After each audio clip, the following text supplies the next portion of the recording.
Perjalanan dengan Roh Kudus mungkin tidak selalu mudah. Ada kalanya kita dihadapkan pada tantangan dan pencobaan yang menggoyahkan iman kita. Namun, ingatlah, Roh Kudus selalu ada bersama kita. Dia adalah penolong kita, penghibur kita, dan pembela kita. Yesus berkata, "Tetapi apabila Ia datang, yaitu Roh kebenaran, Ia akan memimpin kamu ke dalam seluruh kebenaran.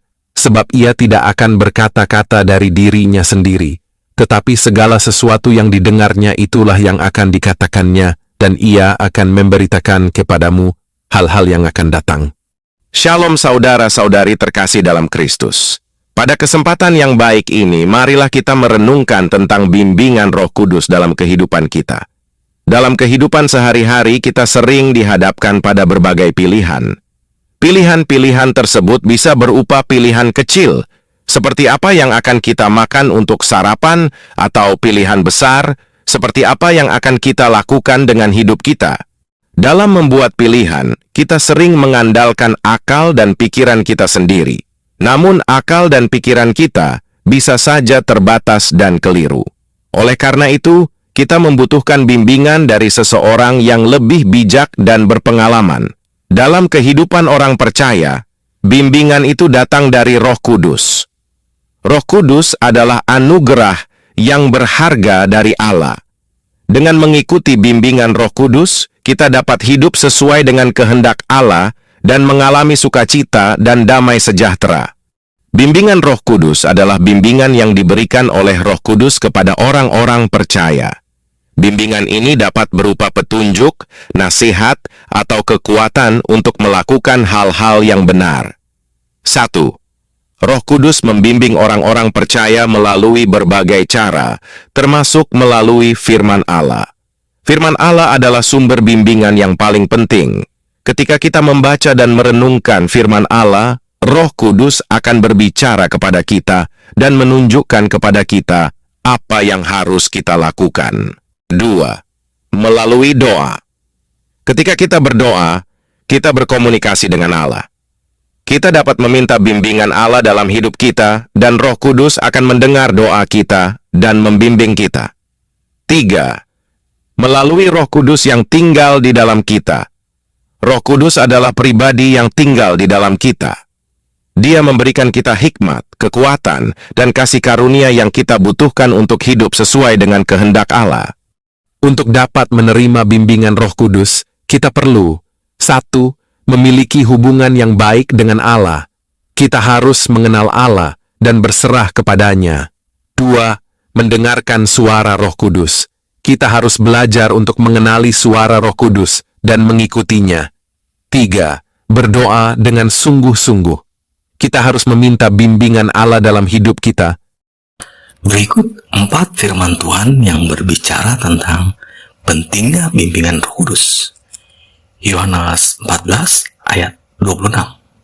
Tetapi penghibur, yaitu Roh Kudus yang akan diutus oleh Bapa dalam namaku, Dialah yang akan mengajarkan segala sesuatu kepadamu dan akan mengingatkan kamu akan semua yang telah kukatakan kepadamu.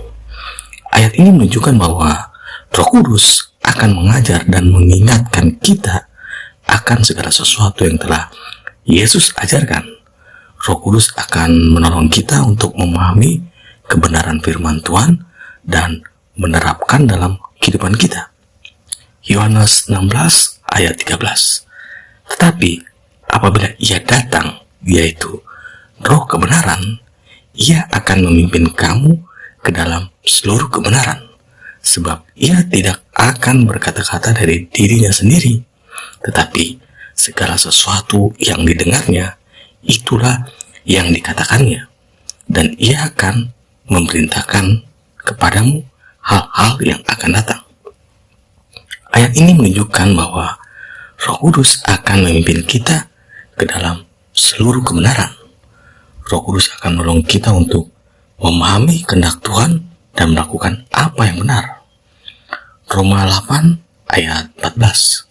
Sebab semua orang yang dipimpin oleh Roh Allah adalah anak-anak Allah. Ayat ini menunjukkan bahwa orang-orang yang dipimpin oleh Roh Kudus adalah anak-anak Allah. Roh Kudus akan menolong kita untuk hidup sesuai dengan kehendak Tuhan, sehingga kita dapat menjadi anak-anak Allah yang sejati. Galatia 5 ayat 16 sampai 18. Maksudku ialah, hiduplah oleh Roh, maka kamu tidak akan menuruti keinginan daging.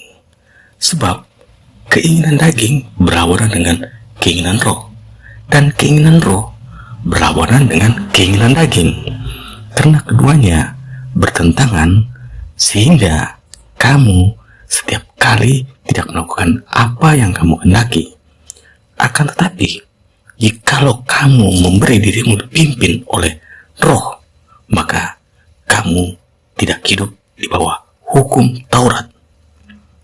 Galatia 5 ayat 16 sampai 18 berbicara tentang dua hal yang bertentangan dalam diri manusia, yaitu keinginan daging dan keinginan Roh. Keinginan daging adalah keinginan yang berasal dari sifat manusia yang berdosa. Keinginan ini biasanya mengarah pada hal-hal bersifat duniawi, seperti kesenangan, nafsu, dan kesombongan. Keinginan Roh adalah keinginan yang berasal dari Roh Kudus yang tinggal di dalam orang percaya. Keinginan ini biasanya mengarah pada hal-hal yang bersifat rohani seperti kasih, sukacita, damai sejahtera, dan kebaikan. Ayat 16 mengatakan bahwa keinginan daging dan keinginan Roh adalah bertentangan. Hal ini berarti bahwa kedua keinginan ini tidak dapat hidup berdampingan dalam diri manusia. Jika seseorang membiarkan keinginan dagingnya menguasainya, maka ia tidak akan dapat hidup sesuai dengan kehendak Tuhan. Ayat 17 mengatakan bahwa kita seringkali tidak melakukan apa yang kita kehendaki. Hal ini terjadi karena kita berada dalam pergumulan antara keinginan daging dan keinginan Roh. Kita mungkin ingin melakukan hal-hal yang baik, tetapi kita juga memiliki keinginan daging yang seringkali menghalangi kita. Ayat 18 mengatakan bahwa jika kita memberi diri kita dipimpin oleh Roh, maka kita tidak akan hidup di bawah hukum Taurat. Hukum Taurat adalah hukum yang diberikan oleh Tuhan kepada umat Israel. Hukum ini adalah standar moral yang menunjukkan apa yang baik dan apa yang jahat. Namun, hukum Taurat tidak dapat menyelamatkan manusia dari dosa. Manusianya dapat diselamatkan oleh kasih karunia Allah melalui iman kepada Yesus Kristus. Jadi, arti Galatia 5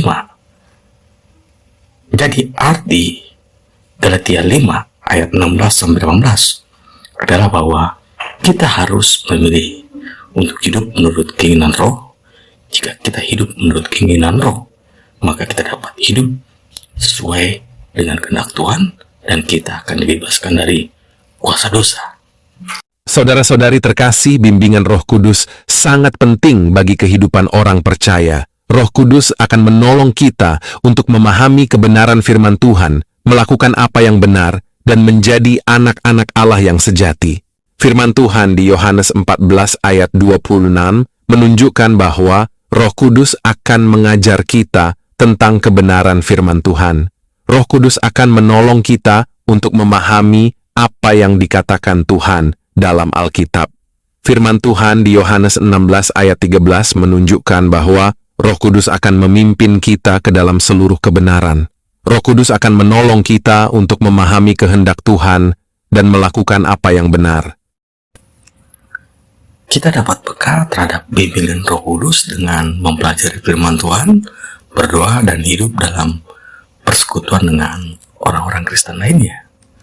Saudara-saudari terkasih dalam Kristus, kita telah mendengar betapa besar kasih dan anugerah Allah melalui Roh Kudus yang dicurahkan kepada kita.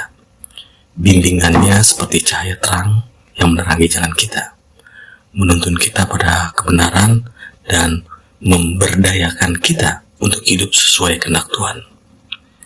Perjalanan dengan Roh Kudus mungkin tidak selalu mudah.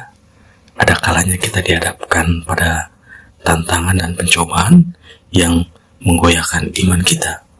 Namun, ingatlah, Roh Kudus selalu ada bersama kita. Dia adalah penolong kita, penghibur kita, dan pembela kita. Yesus berkata, tetapi apabila Ia datang, yaitu Roh kebenaran, Ia akan memimpin kamu ke dalam seluruh kebenaran. Sebab Ia tidak akan berkata-kata dari dirinya sendiri, tetapi segala sesuatu yang didengarnya, itulah yang akan dikatakannya, dan Ia akan memberitakan kepadamu hal-hal yang akan datang. Berpegang teguhlah pada janji itu, saudara-saudariku. Roh Kudus akan setia membimbing kita ke dalam seluruh kebenaran, berlahan namun pasti. Ia akan membuka mata rohani kita untuk melihat kehendak Allah dalam situasi dan keadaan apapun. Terima kasih sudah menonton video ini. Sampai jumpa di video berikutnya. Tuhan Yesus memberkati kita semua. Jangan lupa untuk like dan subscribe. Amin.